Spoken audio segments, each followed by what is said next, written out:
je suis Maud, bienvenue sur ma chaîne créative. Je suis ravie de vous retrouver aujourd'hui pour mon premier bilan couture. Si vous débutez en couture, ces patrons peuvent vous intéresser, donc je vous laisse regarder.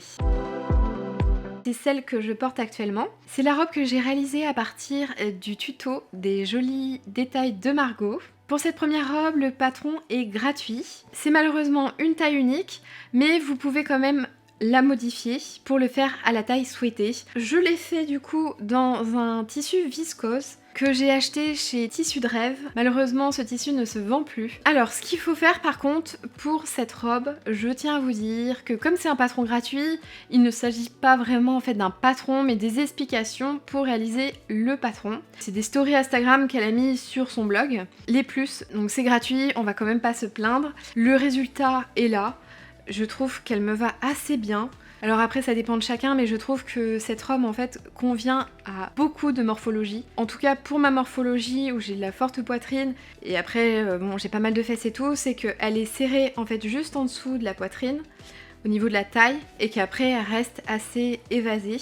Autre avantage, c'est que elle nous préconise en fait juste avec 1 mètre de tissu, on arrive à faire cette robe. Pour ce qui est des moins, on va pas se mentir, je la trouve un petit peu trop décolletée à mon goût. Peut-être rehausser un petit peu les épaules, refaire une couture au niveau des épaules pour rehausser la robe. Par ailleurs, j'ai trouvé les explications pas toujours très claires, surtout si on débute en couture.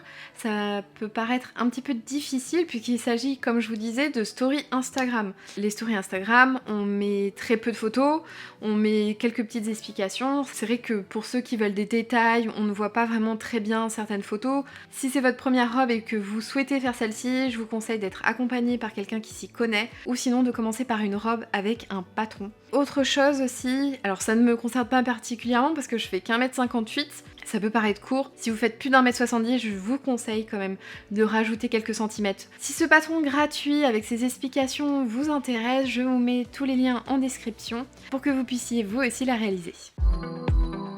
C'est la robe du livre 20 robes faciles à coudre que j'ai acheté à Mondial Tissu. Bien évidemment, le patron est payant puisque le livre coûte 17,90 €. Si jamais vous ne voulez pas mettre autant dans un livre, vous pouvez très bien en trouver d'occasion. Ce sera peut-être plus rentable et beaucoup moins cher. Pour la taille, c'est du 36 au 44.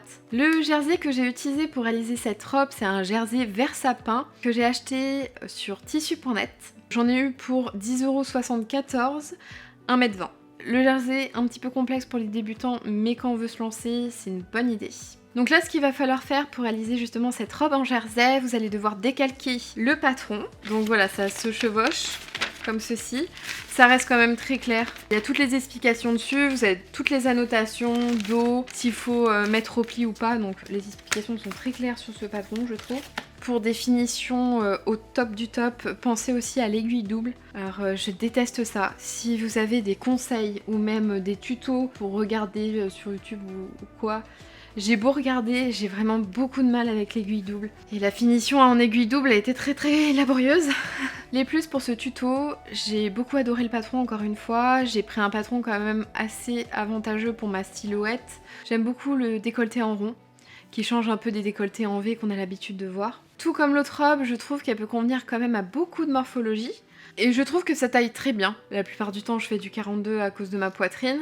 Et je trouvais que ça taillait parfaitement bien. Par contre, les moins, on a très peu d'explications. Ça reste assez évasif. Il y a très peu de dessins. Ce n'est vraiment pas évident de réaliser ce genre de robe quand c'est l'une de vos premières. Et après, les moins, ça va être l'utilisation de l'aiguille double, mais là, c'est vraiment propre à moi-même. J'ai beaucoup encore de mal avec le jersey et l'utilisation de l'aiguille double. Donc, si vous avez des conseils, n'hésitez pas à m'en donner en commentaire. Ça m'aidera sûrement en tout cas. On va maintenant passer au troisième vêtement et il s'agit de la jupe Sarah de l'Atelier des Premières. Alors là vraiment c'est mon coup de cœur on va dire de mes vêtements que j'ai pu réaliser jusque là. Elle s'appelle Julie et j'adore ses patrons, d'ailleurs j'en ai acheté plusieurs que je n'ai pas encore fait ou fini. Je conseille vraiment ces patrons pour des personnes qui débutent en couture. Même pour celles qui ne débutent pas, mais en tout cas pour celles qui veulent débuter la couture, franchement je peux que vous la conseiller, je vous mettrai les liens en description comme toujours. Alors ces patrons il me semble qu'ils coûtent à peu près 10 €. Pour ma part je l'ai payé 2 € pendant les ventes de maqueriste.fr. Ils font des promotions sur des patrons qui sont sortis quand même depuis un moment. Les dernières nouveautés, vous n'allez pas les payer 2 €. Je trouve ça pas mal au départ quand on connaît pas la créatrice et qu'on ne sait pas si ça va nous aller, si ça va nous convenir, de pouvoir tester comme ça des patrons à bas prix et de pouvoir tester si ça nous va. Les tailles vont du 34 au 50 cette fois-ci. Que ce soit votre première jupe ou non, elle est vraiment très accessible. Donc les plus, ça a été vraiment le petit livret explicatif qui est livré avec, qui est vraiment juste top. Avec des explications très claires, des étapes détaillées. Vous avez également la vidéo YouTube pour réaliser ce patron avec elle. La première fois, j'ai regardé sa vidéo YouTube, sans vous mentir, pour regarder si je faisais vraiment bien comme elle l'expliquait dans le livret. Et ça permet d'avoir une complémentarité, et puis il y a certaines personnes qui préfèrent la version papier des explications, et puis d'autres personnes qui préfèrent aussi la vidéo. Donc comme ça, vous avez le choix. Deuxième avantage, elle est très rapide à réaliser. Et j'ai réutilisé justement le même tissu que je porte là, donc de chez Tissus de Rêve. J'ai beaucoup aimé la forme de la jupe. Je trouve qu'elle rend très bien. Elle est très fluide sur soi. Elle taille super bien. Au niveau de la ceinture, vous avez un tout petit volant en fait, tout autour de la taille. Je trouve ça juste trop joli. Ça rajoute vraiment quelque chose à la petite jupe. Et sinon, en moins, bah rien quoi. J'ai été conquise. Et j'ai tellement été conquise que du coup, je vais me faire une version robe d'été, dos nu, de cette fameuse jupe. Donc je vous montrerai ça dans une prochaine vidéo justement, sur comment en fait transformer la petite jupe Sarah en petite robe dos nu d'été. On va passer maintenant au quatrième vêtement qui est le short Yann de la maison Victor. Alors cette fois-ci il s'agit d'un patron homme, donc c'est un patron également gratuit. De base c'est un patron de short de bain, mais que j'ai utilisé en fait comme short on va dire détente pour la maison. Ça taille du XXS au XXL. Ça prend quand même du temps de faire ce short, même si vous pouvez toujours le simplifier comme je l'ai fait. Je n'ai pas ajouté les œillets parce que j'en avais pas, je n'avais pas non plus de cordon. J'ai tout simplement ajouté un élastique au niveau de la taille. Pour le short Yann, je l'ai fait dans un jersey de coton fin flammé gris, donc c'était 10 € les 3 mètres, et je l'ai acheté au coupon de Saint-Pierre sur leur site internet. Et c'était super rentable, sachant que je vais me faire aussi une tenue avec. Donc les plus de ce patron, c'est qu'il est gratuit déjà. Les explications sont quand même assez claires et sont bien illustrées, donc pour ça, pas de souci. On peut, si on le souhaite, simplifier le patron comme je l'ai fait. Et je trouve que le modèle rend très bien. C'est un short assez ample. On est vraiment confortable dedans. De plus, comme j'ai utilisé un jersey très fin, du coup, il est vraiment léger et ce short est juste parfait pour l'été. Donc, il est ravi. Les moins, je dirais que sa taille quand même assez grand, donc pensez à prendre une taille en dessous. N'oubliez pas d'ajouter les marges de couture de 1 cm qui sont malheureusement pas mises. Le short de bain est aussi proposé en version enfant, mais la version enfant n'est pas gratuite. Donc malheureusement, il faut payer pour accéder à la version enfant.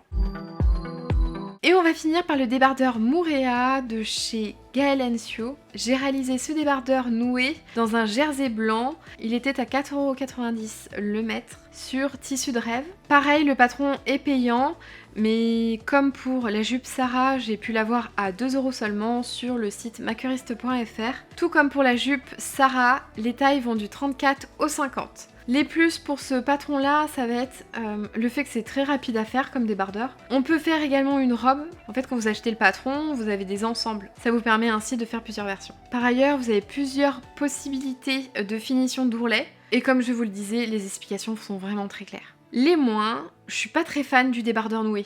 Je trouve que ça rajoute de la matière en plus alors qu'on voit déjà beaucoup ma poitrine. Donc ce que j'ai fait, c'est que j'ai mis le débardeur avec le nœud derrière. Je trouve que c'est très joli, comme ça. Ça apporte un petit plus à ce débardeur qui reste quand même un basique. Et comme pour la robe en jersey, bah c'est encore du jersey quoi. Et le jersey et moi ça fait deux.